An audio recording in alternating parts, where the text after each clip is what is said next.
All right, in today's little experiment, we'll be using a Neumann TLM103, feeding into a dbx286 channel strip, which that will feed into a Behringer X1204 USB console. Coming up next.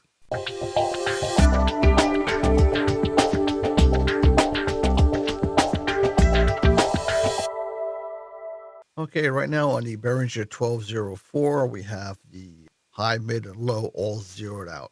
They're all straight up zeroed out, so we have no additional coloring to the sound. Right now we have the 75 hertz low cutoff frequency, which is down 18 dB per octave. That's engaged right now. So we're going to disengage that in a second, and you'll hear the difference. Right now that 75 hertz filter is engaged, so we're going to take it out of the audio path now. Okay, that's with it disengaged.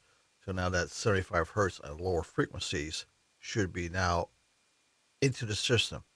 So if there's a low rumble from our AC or vehicles outside, that'll be more pronounced. So we're going to re-engage it now.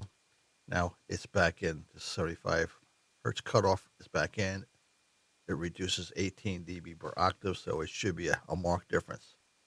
Okay, everything's set back to zero. 75 hertz filters engaged. People say, hey, listen, I lost the character of my voice. I want to make it sound a little bit more deep. So I'm going to add some bass to it using the onboard equalizer. So let's add some bass to it. So I'm going to add a couple of dB of bass. I'm going to leave the highs where they are. Let's add a little bit more mid-range, not by much. There, and there's a little bit more mid-range and more added bass to it. So it'll give your voice a little bit deeper sound and more character to it. So this should sound a lot better. More broadcast quality, we'll say. Now my voice has got more bass, more character to it, but you don't want to maybe put too much bass in. It'll start booming. You don't want that booming sound in there. So you might want to back off on some of the bass. I'm going to back off on some of it. There, so backed off on some of the bass there. So I don't want it too booming. You just want to give your voice a nice pleasing sound, nice and mellow, not too light, not too deep. You want to make it just right. It's all a personal preference. It all depends on what you're doing also. If you're doing broadcasting or you're doing voiceovers or whatever, or you're just doing recording for yourself. Depends. It's all personal taste there as far as I'm concerned. It's what you want. You adjust it to what your needs are at the time. Or you can do some other special things. Like it's Friday night or whatever. You could add things like that with this. It's nice to have these little effects every time, especially if you're doing like vlogging or something, or you're just doing some kind of streaming. You just want to spice it up a little bit or kick it up a notch. So, or you could do something like this. You want to do something that's a little bit different. But that's pretty cool. So you got a lot of different effects depending on what you want to do. So these toys are nice to play with. So it's up to you. Personal preferences, whatever. So a lot of these Behringers have different special effects on them, and some of the other units has a lot more than others. So the bigger units have a lot more special effects on it. So all depends on what you want and what you're going to use it for. If you need them or you don't need them, it's always fun to have in case you want to kick it up a notch. So, or you want to do something special on your video or blog, or whatever you're doing.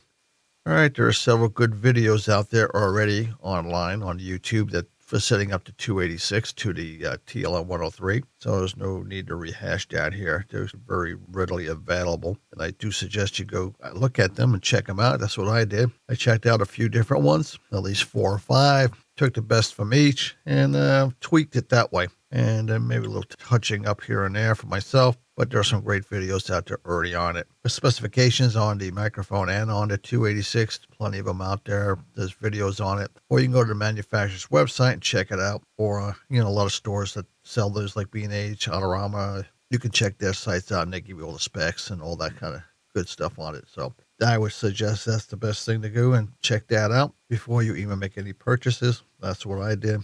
Before I make any purchase, I check it out. So these videos come in handy when people do that. They're very, very appreciated. And the same information can be found on the Behringer X1204 USB. You can find out also all the specifications on B&H, Amazon, or at the Behringer website. Download that manual, go over it, You get all the specifications, all the information you need on that too. So that's readily available online. So hope you enjoyed it. Hopefully come up with something new, and we'll see you again. See you soon. See you soon. See you soon. See you soon. See you soon. See you soon. See you soon. See you soon.